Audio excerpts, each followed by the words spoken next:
Mabry comes up with the board. Long pass, perfect to Reese. She was unable to get it in. And they play some beautiful basketball. Again, no Brianna Stewart today. Chicago's missed 7 straight shots. That's off all screen, so she's not getting any easy look. Reese. Ever seen two videos that look like they're from completely different worlds, even though they're both supposed to be about getting better at basketball? One is slick, professional, and feels like you're watching a championship team in the making.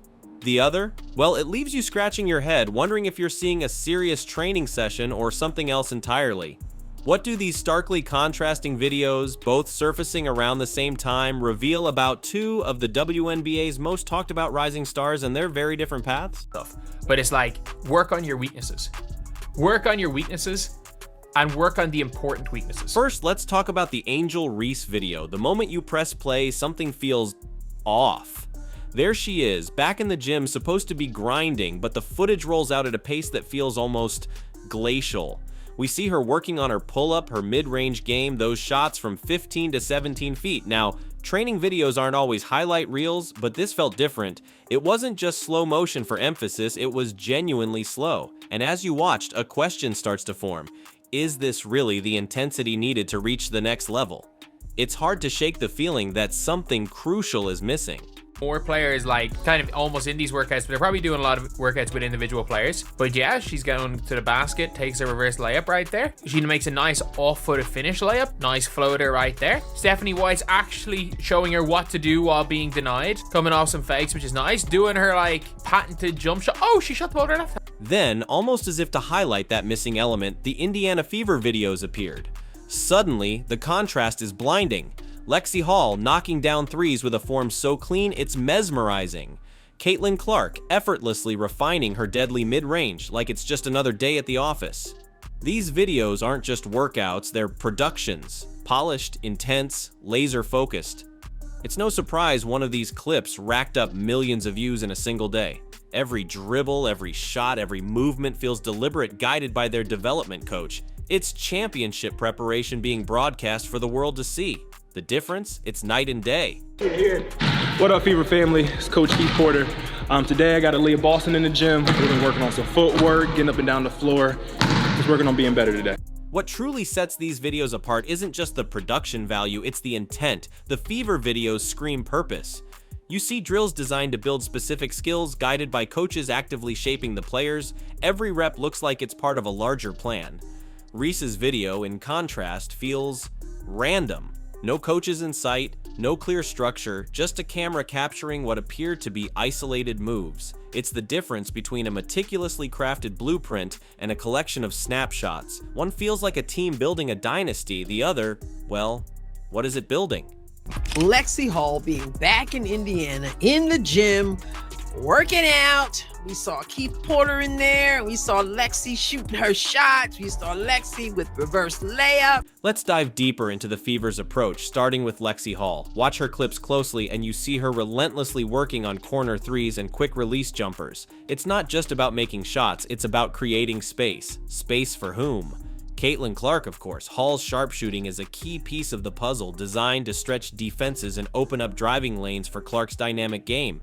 It's a calculated move, a strategic piece in a larger offensive design.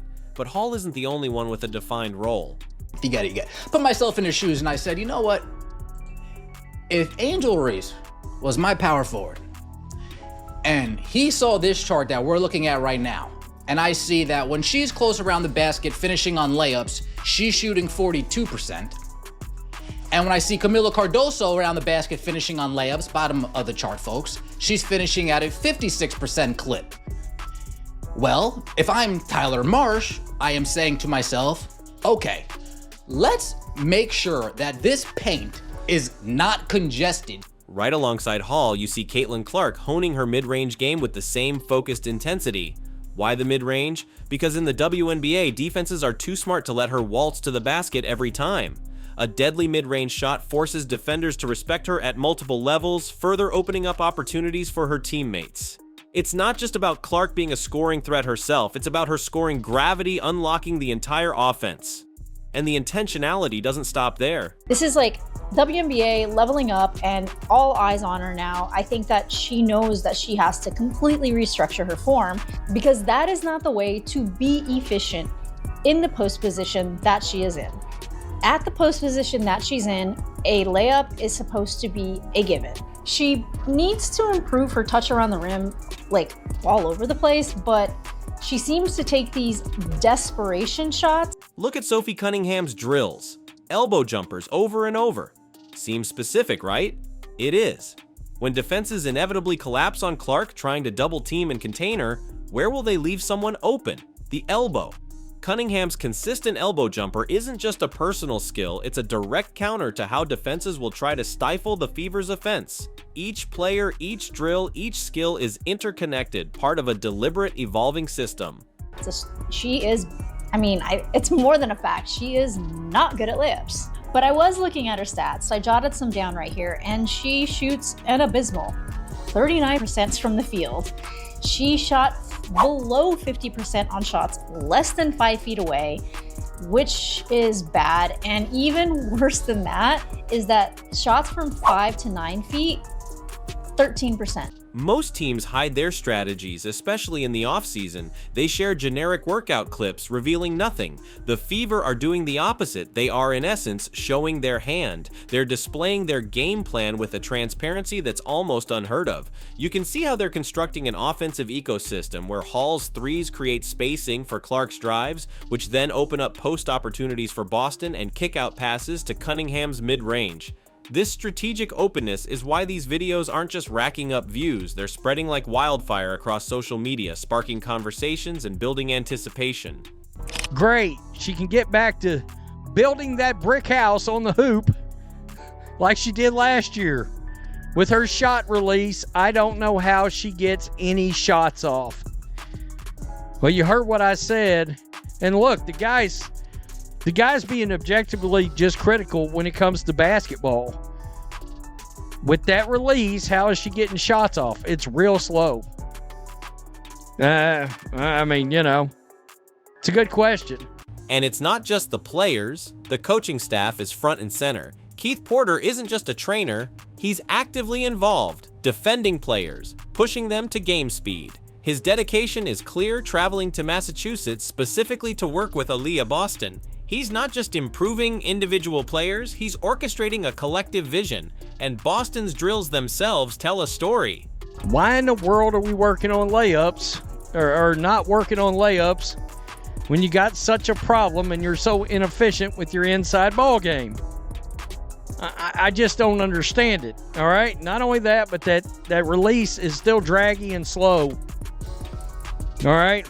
You're a 4. Why are you shooting that far away? I get it. Eventually, you got to develop a jump shot.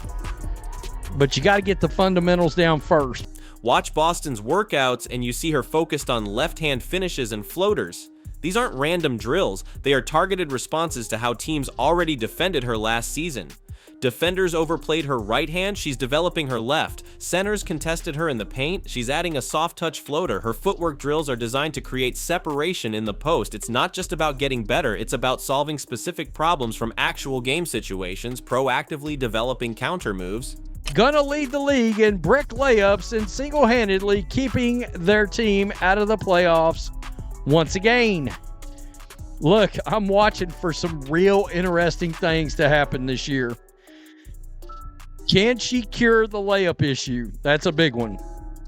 Number 2, will the Chicago Sky sideline their real superstar, Carmilla Cardozo, for Angel Reese? This intentionality isn't limited to the younger players. Veterans like Natasha Howard, Brianna Turner, and Dana Bonner are fully integrated into this system. They're seen perfecting pick-and-roll action specifically designed for Clark's passing. Each veteran has a defined role. Howard works on short roll finishes, Turner on vertical spacing and rim protection, and Bonner on becoming that reliable corner threat when defenses collapse. Everyone from rookie to veteran is working in concert, building towards a unified goal. They're in that world, and so my only advice is usually just to make sure they keep basketball the main thing, because at the end of the day, that is your vehicle. It's your vehicle to, Angel Reese has a podcast. It's her vehicle to be a podcaster, right? Whatever Caitlin ends up doing, it's the vehicle to get you to that point. So you always want to make sure that part doesn't fall off. And it's not just offense. The Fever aren't just showcasing strengths, they're addressing weaknesses head on. After struggling with defensive rotations last season, their videos show specific help side defensive scenarios being drilled. This isn't just about highlighting what they do well, it's about publicly committing to fixing their flaws. This confidence to display their entire process, that speaks volumes. It's a silent declaration. Even if you see what's coming, you still can't stop it. That's championship swagger personified. Hey, Angel Reese, back in the gym, working on her pull up, bang. Working on her midi, working on her mid-range game. Unsurprisingly, basketball analysts and former players are taking notice. They're breaking down these videos, highlighting the strategic intelligence behind what the Fever are building. They see a franchise demonstrating true championship culture, where every drill, every rep, every skill development serves the larger team goal. It's not just assembling talent, it's methodically constructing a championship team piece by piece like puzzle pieces forming a complete picture. It's basketball development with purpose, a stark contrast to, well, let's revisit Angel Reese. This looks embarrassingly slow. No, it is not in slow motion. This is just what we have to work with right now. Because that championship culture the Fever are building stands in stark contrast to what we see in Angel Reese's training video. Remember what legends like Shaq and Lisa Leslie specifically told her? Work on your layups, focus on your inside game. Most players would listen to that kind of advice, but Reese's new training video shows her practicing everything except what she desperately needs to improve. And this disconnect, this apparent disregard for expert advice, might be the most revealing thing we've seen all off-season. The statistics paint a stark picture. Angel Reese is a 6'3" post player who shot a shockingly low 44.5% from less than 5 feet last season. One of the worst finishing percentages in the entire WNBA for someone taking that many close shots, and yet her video shows her working on jump shots, three-pointers, perimeter moves instead of layups, instead of the fundamental close-range scoring she desperately needs to refine. It's a baffling choice, especially when you dig deeper into the numbers. Beyond that poor finishing rate inside, she shot less than 15% from 5 to 9 feet. Her overall field goal percentage? A dismal 39.1%. These aren't just bad stats, they are flashing red lights screaming for fundamental improvement in close-range scoring. And it's not just what she's practicing, it's how. What's missing in Reese's video is almost as concerning as what's there. No Chicago Sky staff, no development coaches offering guidance, no systematic approach to improvement, while the Fever are showcasing players working with coaches on targeted skills. Reese's training lacks any visible professional oversight or structured plan. Basketball analysts have labeled her training video as all flash, no substance, prioritizing appearances over addressing actual on-court weaknesses. It suggests a fundamental lack of self-awareness about where she needs to focus her efforts to truly elevate her game. The contrast is now crystal clear. The Fever's development videos show clear coaching guidance, every drill connected to game situations, addressing specific needs. Their players work on skills that directly translate to on-court improvement. Reese, meanwhile, works on perimeter skills when her inside game is crying out for urgent attention. This isn't just about two different training styles, it's about two fundamentally different philosophies. One is rooted in discipline, methodical improvement, and a commitment to team success. The other, well, it seems to be chasing hype, focusing on perception, and potentially neglecting the hard, unglamorous work of addressing core weaknesses. In the world of professional basketball, where championships are won and lost on inches and percentages, the choice is stark: discipline or hype. And the evidence in these two contrasting videos suggests that methodical development, the kind the Fever are showcasing, is what truly wins championships.